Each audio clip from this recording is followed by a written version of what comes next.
Charlie Kirk brought many truths in his life. Charlie brought the truth that young people deserved a stake in the future and that they deserve to have a voice. We gather here in this stadium in the hot Arizona sun, shielded in a great shining city our fathers raised out of the desert. And from this desert, Charlie Kirk built a movement. He transformed the face of conservatism in our own time, and in doing so, he changed the course of American history. To rising generations across this country, Charlie exemplified kindness, courage, and a commitment to open debate. And he was a great debater, and we loved him for it. But Charlie loved debate not because he excelled at it, but because it was the vehicle for bringing the light of truth to dark places. And Charlie Kirk brought many truths in his life.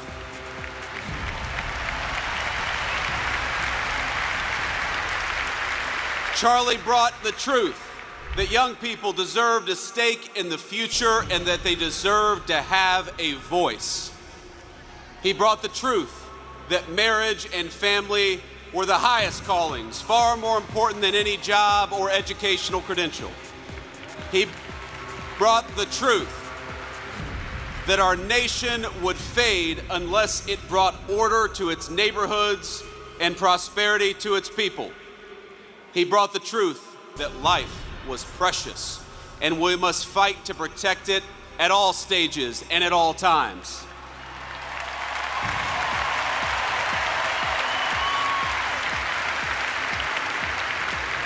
But most of all, Charlie brought the truth that Jesus Christ was the King of Kings and that all truth flowed from this first and most important one.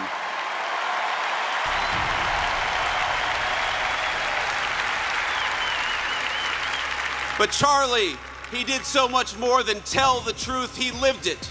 Charlie understood that the best evangelization was not in what you said, but in how you lived your life.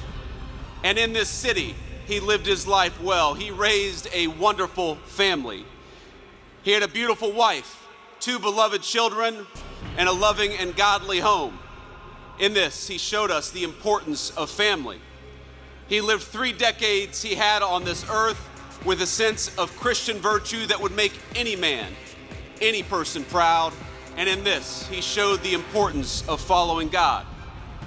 He was a kind-hearted man, a hard-working person, and any parent would be proud to have him as a son. In this, he showed the virtue of industriousness. He was present and loving as any child would hope of his or her father, and in this, he showed the importance of strong Christian fatherhood.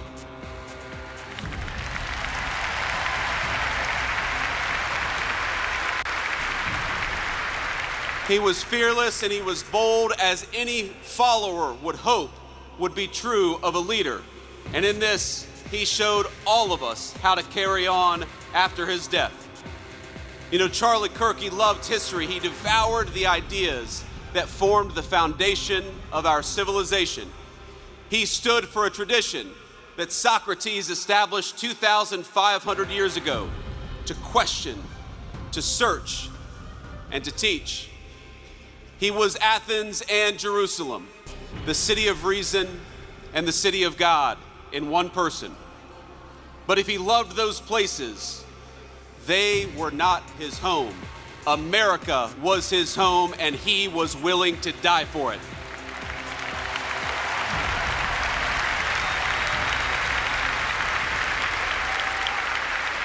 You know, Charlie, he loved this country with a contagious intensity. Anybody who talked to him knew it and felt it. He knew that America was a beautiful place and we had these incredible ideas, but he also knew that our country was a covenant between the generations past, present, and future. He believed this country's best days were not behind us, but ahead of us. But he knew those better days would have to be earned. They would have to be worked for. We would have to sacrifice and work and tell the truth. He knew that America wouldn't be saved just by pulling together seminars or talking about the right kind of books in front of the right kind of people. The movement which he created demanded more. It demanded courage.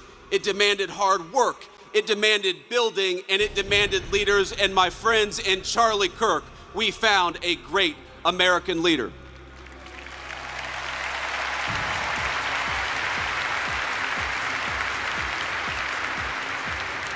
Now, our whole administration is here, but not just because we love Charlie as a friend, even though we did, but because we know we wouldn't be here without him. Charlie built an organization that reshaped the balance of our politics. Turning Point brought millions of young people into conversation with one another, brought millions of people into advocacy. He asked of us, not just that we talk about saving our country, but that we actually go and do it, and we do it together.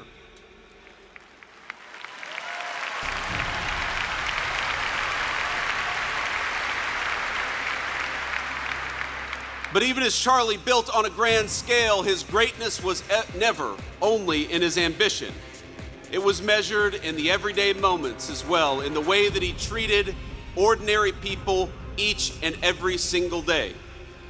You know, you learn a lot about someone by how they treat others when the cameras aren't on. Charlie treated staffers as well as he treated the President of the United States. When I was just a guy polling at nothing in my Senate race back in 2021, Charlie helped me, not because I was a future vice president, but because I was a dear friend. I saw just a couple of months ago when a White House staffer struggled with the weight of his job and the responsibilities of new fatherhood. Charlie stopped what he was doing in the hallways of the West Wing and said a prayer for that staffer. Because Charlie believed that we were all children of God, he treated everyone with grace. And that is perhaps the enduring legacy of Charlie Kirk. You know, I was telling somebody backstage that I always felt a little uncomfortable talking about my faith in public as much as I loved the Lord and as much as it was an important part of my life. I have talked more about Jesus Christ in the past 2 weeks than I have my entire time in public life.